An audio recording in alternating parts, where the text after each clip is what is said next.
प्रिय छात्रों, मैंने कल आपको स्वर संधि का पांचवा भेद, जो बहुत इम्पोर्टेंट था, अयाद संधि के बारे में विस्तार से समझाया सरल विधि से। आज मैं संधि का जो मुख्य जो भेद है, पहला स्वर संधि तो बता चुका, मुख्य भेद दूसरा भेद है व्यंजन संधि, जो 3 प्रकार की होती है, स्वर, व्यंजन, विसर्ग। तो व्यंजन संधि के बारे में मैं कम से कम व्यंजन संधि के जो प्रमुख नियम जो होते हैं उसमें से 2 नियमों पर आज प्रकाश डालना चाह रहा हूँ, ताकि आपको पूर्ण रूपेण स्पष्ट हो जाए। जैसा नाम वैसा काम। अब देखिए व्यंजन, तो सबसे पहले तो मैं ये बता देना चाहता हूँ कि चाहे वो कोई प्रतियोगी परीक्षाओं का छात्र हो, क्योंकि सभी में चाहे हिंदी हो संस्कृत हो एक जैसी संधि आती है, चाहे वो प्रतियोगी परीक्षा का छात्र हो, चाहे वो कोई कक्षा का छात्र हो, ये सबके लिए बड़ी हितकारी है और समझना सबके लिए बहुत उपयोगी है। अतः सरल विधि से जैसा नाम, तो देखिए व्यंजन संधि, तो परिभाषा जब हमें लिखना हो तो बता दीजिए, जब व्यंजनों में आपस में परिवर्तन होता है उसे हम व्यंजन संधि कहते हैं। अब व्यंजनों में तो व्यंजन को मालूम होना चाहिए, नहीं जब हम, क्योंकि भाई है कौन सा व्यंजन, किसी किसी छात्र को यही भले सब चीज आती, सब जानता है लेकिन नहीं समझ पाता, तो व्यंजन बता देना चाहिए। जो का, खा, गा, घा, अंगा, का से ज्ञा तक के ये सब व्यंजन है। चाचा, टाठा, डाड़ा, ताथा, तवर, कवर, चवर, टवर, तवर, पौर, ये व्यंजन, सारे व्यंजन। तो जब व्यंजनों में आपस में परिवर्तन होता है उसे व्यंजन संधि कहते हैं। अब हम आ जाते हैं व्यंजन संधि के नियम नंबर 1। इतना सरल है व्यंजन कि देखिए नियम नंबर 1, जहां पहले नियम में समझे कि जहां पर बीच में 1.5 अक्षर आता, बीच में 1.5 अक्षर, अर्थात 1.5 अक्षर का मतलब एक पूरा और एक आधा, और वही अक्षर, एक ही अक्षर 1.5, एक पूरा होगा और एक आधा होगा, और वो भी 1.5 जो मुख्य रूप से 6 अक्षर है, वो जो मुख्य रूप से जो आते हैं परीक्षा में, याद रखना आप उनको कि ये 6 हैं, चा, जा, टा, डा, ना और ला, बस ये 6 बीच में आपको मिलेंगे। तो इसमें पहले में अपन आधा देखिए, अब आपको बता रहा हूं, जैसे जहां चा, चा, अब जहां चा ये देखिए, नीचे देखिए उदाहरण, जहां बीच में डबल 1.5 का आधा, एक पूरा और एक आधा, ये पूरा चा है और एक आधा चा। तुरंत समझ गए कि जहां पूरा चा आधा, इसका मतलब ये व्यंजन संधि है। अब जब व्यंजन संधि है तो इसमें तुरंत हमें नियम नंबर 1 में तुरंत समझ जाना चाहिए। एक अगर आप समझ गए तो 6 का समझना एक ही तरह से कि जो आधा अक्षर है उसकी जगह में हमें उस आधा अक्षर को हटा देना, आधा अक्षर को हटाकर उसकी जगह हलंत सहित ता, ये देखिए ये हटाया और उसकी जगह ता लिख के हलंत लगा दिया, क्योंकि व्यंजन संधि का दूसरा नाम हल संधि है, इसलिए हलंत लगाया जाता है, क्योंकि व्यंजन का दूसरा नाम हल संधि। तो तुरंत चा की जगह में हमने ता लगा दिया, देख लिया, अब ता लगा दिया, अब इसके बाद चा को हटा के ता लगा दिया, बाकी जो का त्यों लिख दिया, केवल आधा अक्षर को हटाकर उसकी जगह में ता करना है, उसको हलंत लगा देना, कुछ भी नहीं करना, इतनी सरल। अब जब जोड़ने के लिए आ जाए तो समझ आना चाहिए कि जब इधर व्यंजन संधि, इधर हलंत लगा ता में, इधर चा है तो आधा ता को हटा दो, आधा चा जोड़ दो, जोड़ने के बाद तो कितना सरल है, दोनों तरफ से इतनी सरल संधि। तुरंत आधा चा को हटा के उसका हलंत सहित ता, और अगर जोड़ना है तो इसके हटा करके आधा चा है तो इधर आधा चा उसमें जोड़ दो धना। ये देखिए बन गया सच्चरित्र। इसी प्रकार एक अगर आ गया तो पूरा इसी प्रकार लिखिए जा, सज्जन, तुरंत समझ गए, आधा जा को हटाया, हलंत सहित ता उसकी जगह में, और बाकी जीव को तो लिख दिया, और जोड़ना है तो तुरंत ता को हटा के यही आधा जा इधर लगा दिया। तट्टी का उसी प्रकार देखिए, तत् धन टीका, तुरंत आधा टा को हटा के उसके हलंत सहित ता और टीका लिख दिया, और जोड़ना है ता को हटाया, इसकी जगह यही टा इसमें जोड़ दिया। उड्डयन, आधा डा को जो है उसके आधा हलंत सहित ता और डयना लिख दिया, और जोड़ना है तो उसको तुरंत हटाया। जगन्नाथ है, तुरंत समझ गए कि ये आधा ना की जगह हलंत सहित ता और नाथ है लिख दिया। जोड़ना है तो ये आ गया संधि को आधा ता को हटाकर ये ना आधा जोड़। उल्लास, तुरंत ये आधा ला की जगह हलंत सहित ता और लासा लिख दिया, और इसके बाद अगर जोड़ना है तो इसको आधा ला जोड़।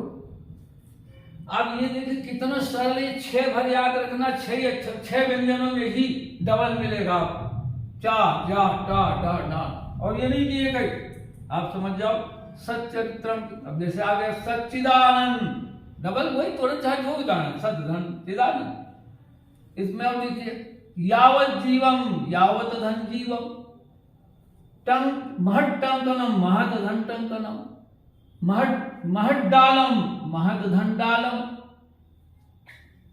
जितने भी एतन्नया एतदधन्नया, जितना भी किया जाए उतना समझो।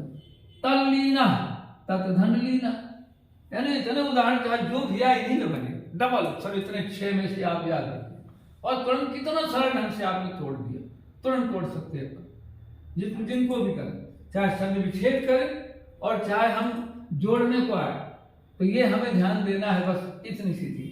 और अगर संस्कृत में आता है तो याद रखें कि हलन, तो ये हलन कहलाता है नीचे अक्षर, और ये दो बिंदी जो लगी रहती है वो विसर्ग, तो हलन विसर्ग नहीं रहेगा, वो हिंदी की हो गई। इसलिए प्रतियोगी छात्र इस बात को अच्छी प्रकार गौर करें कि ये जरूरी नहीं कि संस्कृत की हम समझा रहे हैं, संस्कृत हिंदी की सब व्याकरण एक ही है। इसमें संधि में व्याकरण में हिंदी संधि में केवल हलंत और विसर्ग नहीं रहेगा, बाकी वही नियम वही सब कुछ है, वैसे ही आएगा। उसमें आएगा हिंदी में जो आएगा तो सच्चरित्र, सज्जन, तट्टिका, उड्डयन, जगन्नाथ, उल्लास, इस प्रकार आएगा। अब जैसे आ जाएगा सच्चरित्र तो लिखिए सतधन चरित्र, सज्जन सतधन जन, तट्टिका ततधन टीका, उड्डयन उद्धन डयन, जगत जगन्नाथ जगन्नाथ जगत धन्नाथ, उल्लास उद्धन लाभ। मतलब चाहे हिंदी आए तो भी वही चीज में है, हिंदी के भी वही नियम, कुछ अलग नहीं है कि कोई अलग से है, हलंत और विसर्ग भर नहीं रहेगा। तो कोई भी उदाहरण कोई भी आप कर सकते हैं।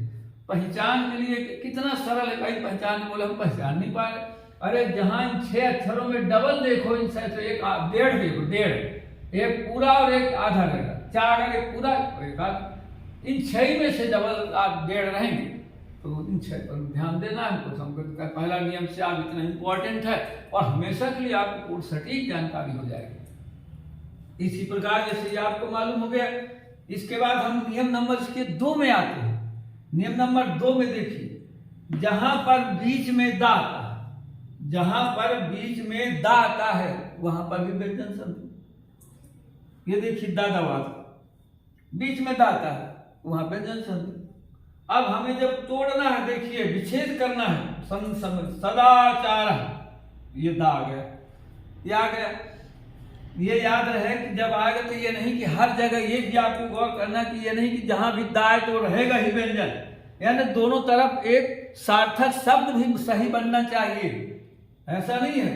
नहीं तो कुछ भी अपन कर दिया जैसे सदर, ये सदर लिखा, तो ऐसा नहीं कि बीच में दा आ गया तो व्यंजन होगी, नहीं ऐसा नहीं, दोनों तो क्योंकि सदधन और रा बने क्या मतलब हो गया, नहीं मतलब बीच में दा जहां है तो जब तोड़े तो उसका दोनों तरफ सार्थक शब्द बनना चाहिए।